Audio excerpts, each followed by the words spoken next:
How you doing out there today? My name is Dave. I'm your host. You're listening to the last podcast where the first shall be last and the last shall be first.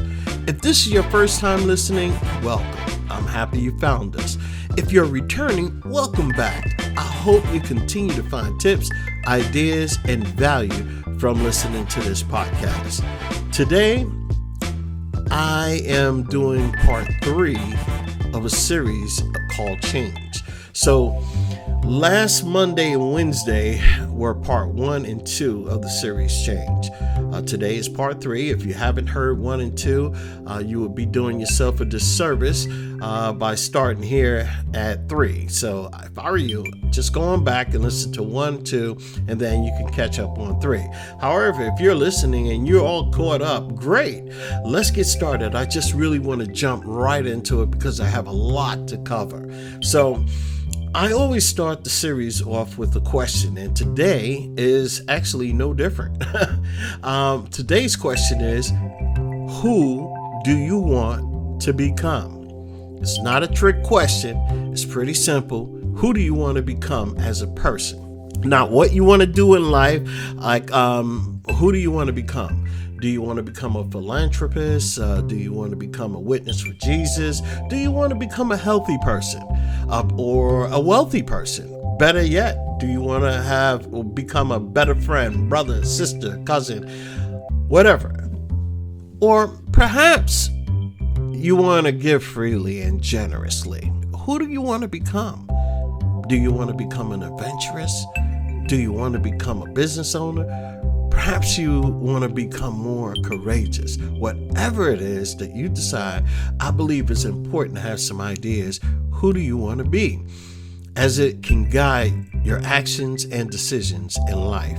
And you have to admit, it's not a destination. When you wake up one day, you arrive. I don't believe in that. I believe it's more of a transformation over time that can help you change into the person that you aspire to become. So who do you want to become? Some people have role models they admire and aspire to become similar in fashion or manner.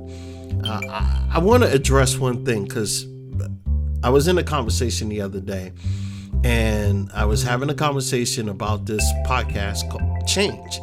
And the person was telling me change is great. It's strange. Change is great for a younger person. However, for an older person like myself, there's not much to change, nor do I want to change. I agree if you agree. However, I also know if a person become tired and they believe that there's no reason for them to change, they're right. I can't argue with that. They might become, if a person just becomes stagnant, don't feel like change, that's okay too. And I get it. If a person is sick and tired, hey, look, I'm not going to argue with you. I understand it. You had a long journey in life. I get it. I'm not here to walk all over that thought. I'm not. Outside of that jurisdiction, though, age doesn't matter. For example, you could be 80 years old and instead of watching TV all day, you can, decide, you know what? I'm not going to watch TV all day. I'm going to walk for about 3-4 hours a day. So you can build endurance and have a healthier heart. Whatever it is, you can decide because age is really not a matter unless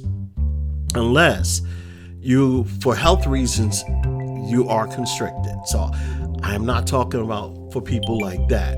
I always believe there's room to grow, room to learn, and in our golden years, room to enhance one's lifestyle or situation. I believe that you cannot change, and if you believe it, you're right. And if you believe that you can change, guess what? I believe you can change. You're still right. It's up to you. I think whatever it is that you decide that you want to do is up to you. I'm not here trying to change anybody. I'm not here to say a person has to change. I'm just saying if you want to change. Now, is changing our lives easy? No, I don't believe so. Especially depends on how you want to change it. But something worth doing or having comes with sacrifice. You have to decide if the change you're seeking is worth it for you. Only you can answer that question. I can't. Nobody can answer it for you. So I have another question, really. Have you ever had the feeling that something in your life was missing, but you just didn't know what it was or what it is, or you couldn't quite put your finger on it, but you knew it was something there, something missing, and it's just gnawing at you and you don't know what it is. And no matter what you do or what you try, you always feel like there's something missing. Or perhaps you could be around a bunch of people and always feel like the oddball in the bunch. Or you could probably be one of those people who go from job to job and still unable to find fulfillment. Or you could be surrounded by a crowd. And I know a lot of people felt this way because, believe me, I know, and I'm only seeing it from my own experience. You could be surrounded by a crowd of people having the time of their life, and all you can notice is the void of something missing inside you. You can't figure it out, and sometimes it makes you even feel like there might be something wrong with me. I know I'm speaking from my own experience. I can't say, I'm just asking you, have you ever felt that way? Perhaps you felt alone no matter who you were with. I felt that way. I know that feeling. I said from the beginning of this series, right? I can't speak about what you go through or what anybody else has gone through. I can only talk about what I'm going through, what I've gone through, what I can only speak from my own experience. So basically, I found something that works for me. And one of the reasons why I created this series was I believe that if this worked for me, a person like me, and missing something in his life for so long, and finally found a way to ignite something inside of me and help me change my life for the better and turn my life around, hey, maybe it might work for someone else. And you know what? I'm going to also say this. I'm not naive enough to believe that what works for me might work for you. And I said that in the last podcast. Hey, look, I'm not naive enough to say, yeah, it will work for you. I'm just saying there are some fundamental strategies that within our basic foundation, it might work if you make a couple of changes, a couple of tweaks. And I believe that there might be some things that might help you in this series to make subtle changes, big changes, or complete transformations. It's whatever you're seeking, whatever works for you. So that's one of the reasons why I said maybe you have felt that pull on your life and you're doing well, right? And this might be for a person who might be doing good. Maybe you have felt a pull on your life and you're doing well and you're making a decent amount of money. And for some people, it doesn't seem to be enough. You say to yourself, hey, you know what? I have a great income, beautiful kids, a beautiful wife. All in all, I have a good life. But there seems like there's something always missing. You have this pull on your life and you don't know where it's coming from. Perhaps you felt alone no matter where you are. And basically, you're saying there's got to be something. Here's the deal. We only can speak from our own hope and our own experience because I think that I would like to be a beacon of hope for you to create a direction that is better than what road that you might be on now. So, finding my way, visiting a change worth exploring is what I went through. So I'm hoping that it might benefit you. Sometimes that pull in our life is actually an eternal pull. We can't recognize it because let's just say we're not tuned into the frequency. Let's say I have a CB radio and a friend of mine live in another state and we need to conversate, we need to talk, but we are unable to talk because he's on a different channel than I am and I don't know that channel and can't seem to find the right frequency that he's on. So therefore we can't communicate. So life is the same way. We have that pull, that eternal pull, and we don't know what it is because we can't get on the same frequency as that void, that pull that's within us. Now, the reason I started everyone off in series in part 1 by asking all these questions and answering those questions. And then in part 2, we break down the foundation to build the foundation up. And we got to build that foundation on the rock. Now, did you know that before they build a large skyscraper or a building, before they even touch the ground, before they do any of those things, you know the first thing they do? And create a concept. They have an idea that they formulate in their mind or in someone's mind, and then they build on that idea and create a concept, and they say, you know what? That's a great idea. Let's try this. And then they start with designs and they start with the blueprints.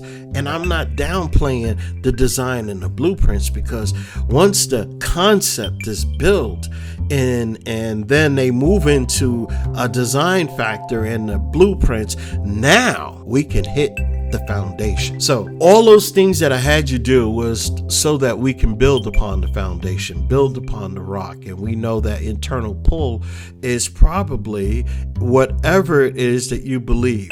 I believe in God, so I believe that internal pull for me was God. I'm missing him in my life. And I believe that we all were born with that light. It was just so dim that we could not see.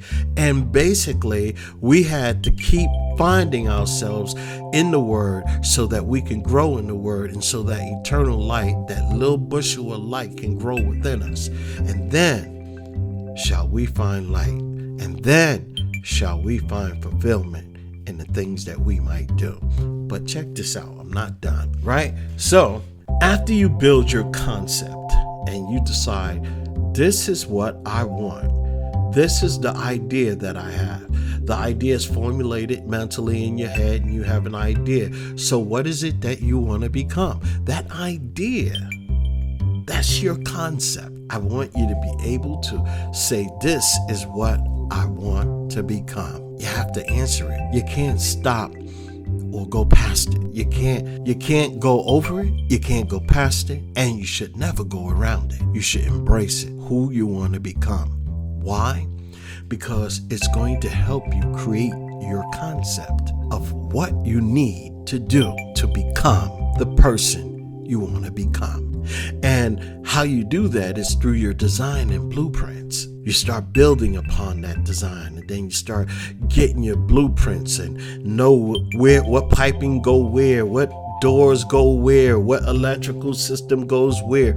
All those blueprints start to materialize, and so you start to visit them, and they put it in the perfect spot. But guess what? You still have that foundation that needs to be taken care of. So now you have your idea, you have everything that you want to become, but now you know you got to build that idea upon the rock. And sometimes when we build, we need to clear the land. We need to do the excavation of the land so that we may not only clear the land, but sometimes we might have to dig in the earth. We may have to dig down first before we can build up. I hope you guys are getting this, because when we talk about changing our lives, we have to go inside and dig deep down in our spirit and soul, and we must build upon the rock.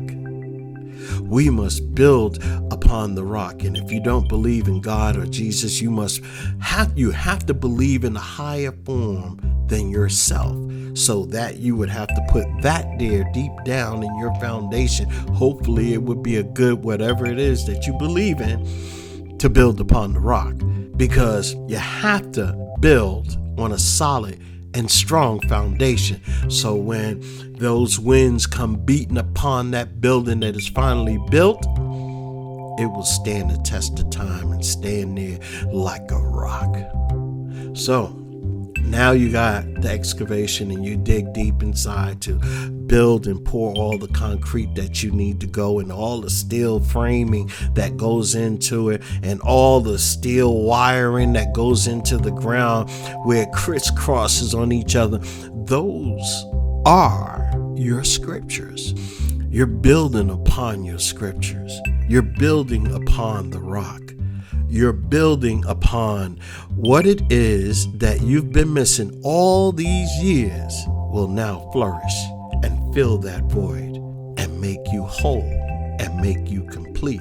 But there's so much more that's going to go into this. I just want you to know that when we talk about who you want to become, you must first clear out who you are right now and figure it out. Who am I right now? Why do I need to make my change? Why do I think changing into this would make a difference? How would I feel? How would it make me feel? Why is that important? All these questions has to be answered before you go any further. That is what you have to do. And then you'll figure it out. So who do you want to become? We'll go with that. So I know I'm going to hold off right now because I want you to understand why I keep saying the foundation, why I keep saying the rock, why I keep saying you have to build upon that rock, or you got to build upon your foundation. Your foundation is so critical, and I genuinely believe this, because let's just think of, or just imagine this. Imagine that you're an average type of person, not very strong or whatever the case may be, never really been in a gym or anything like that. And, a thought comes to you. You say, you know what? I like to make my legs stronger. I would like to be able to, squat like maybe 300, maybe 500 pounds. Well, it's not going to happen overnight. You can't just walk in the gym and expect to squat 500 pounds. It just doesn't happen. Not unless you are endowed that way. But I'm talking about the average person who has never attempted to squat more than 200-300 pounds or anything of that nature. But imagine this. You go into the gym. You first have to have your starting point, right? Wouldn't you agree? You have to know where you stand right now. You have to be able to assess yourself. You have to find out how much could you squat right now. So that would be your baseline. And then you would say, okay, if I can only squat right now, let's say 125 pounds, you're talking about, all right, I need to get stronger. All right, so it's not going to happen overnight. So what do you have to do? You have to make a plan, right? You have to decide basically what it is that you want to do and how you want to do it. You got to practice over time, and you have to practice with different weights. So that means that you might come your first week and squat, let's say do sets of 10s or, with 125 pounds, but you're not able to do sets of 10s yet. So you have to master that set of 10 with the 125 pounds or with your base first, and by adding maybe 5 to 10 pounds at a time over a course of time, so you can safely start to lift more weight, and then you'll be able to get it. And over a period of time, maybe a year, maybe it might even take you 2 years, but eventually you'll get there, or you'll get close to it. So that's the same thing with our life. That's the same thing with building our foundation. You have to have, I believe in my personal experience, I had to start taking a look at my values, my beliefs, and basically starting to look and answer hard questions. I had to ask myself these questions. Why? What makes me tick? Why did I get upset at that? Why did I do this? And why do I always do this? So sometimes you may even take self-assessments to help you discover things about yourself that may reveal why you act the way you act, or why you do the things you do, or even why you respond the way you respond in certain situations. So I think that our foundation is huge. That's where everything is growing from. That foundation, you got to change you probably have to renew your mind, change your values and beliefs, and maybe even renew your different concepts, and you build on new concepts. And that's what we're talking about by renewing your mind, putting positive stimuli in your mind, and getting away from everything like self-doubt and limiting beliefs that may be holding you back in some way or some form or fashion. when I say build upon a rock, you have to strengthen your faith also in your Creator, your God. Because right now, if something is missing, if something's not working, you need to find out what it is and why. So maybe you need to take a look at yourself. Maybe you need to go beyond the exterior and start doing some soul searching. This is why I say the foundation is so critical and why I believe the foundation is so important. And that's one of the reasons why you keep hearing me talk about the foundation. You know, even Jesus mentioned in the Bible, it says something like, I will liken him unto a wise man, which built his house upon the rock. And the rain descended, and the floods came, and the winds blew, and beat upon that house, and it fell not, for it was founded upon the rock. And every one that heareth these sayings of mine, and doeth them not, shall be likened unto a foolish man, which built his house upon the sand. And the rain descended, and the floods came, and the winds blew, and beat upon that house, and it fell, and great was the fall of it. That was in Matthew 7:24 to 27. Now, I believe in that. These writings was written so long ago, thousands of years, but it makes perfect sense. Because if you, let's get away from anything biblical for a moment. And if you have a certain belief, right? If you really believe in that something and so strongly, nobody can come and try to blow you off course. Why? Because you believe what it is you believe in. Nobody can shake you from your belief. And that's why you have to have a strong foundation. That's why I think you have a choice to build your hopes, your dreams, and aspirations upon the rock with your belief in Jesus or whatever it is that you believe. But your beliefs are not just biblical. Your beliefs will build the foundation on how you carry yourself throughout life. A foundation for which you build on is critical because it's where your beliefs live. It's where your dreams live. It's where your hopes live. It's where your aspirations reside. And sometimes, it's where your why is anchored. And whatever you do in life, you can ask everybody, why? What is your why? What is your focus? What is your reason? That why is going to be anchored in your foundation. Why? Because when things get rough in your life, when things feel like you just can't go on, you can hold on to that anchor, which is at your foundation. It's the reason that you started doing whatever it is that you started doing. It's the reason that propels you past whatever obstacles you might be facing. It's the reason that you're going to succeed. Your why, anchored in your foundation. Your foundation has to withstand whatever is erected upon it. Sometimes in life, sometimes we get to a point where things might shatter us and shake our very existence, shake us to our core. It is at that moment you will need to tap into your foundation, your rock. You need to go to your faith sometimes and get strength, direction, and guidance. And sometimes you may need to even ask for a little grace. And that is one of the reasons why the foundation is so important. When you do your soul searching, you'll also find the foundation is important, more important than you ever could have imagined. And once you clear out your foundation or just move a couple of things around and overhaul your foundation for restructuring, you may come face to face with your true identity, who you are and who you want to become. Isn't that awesome?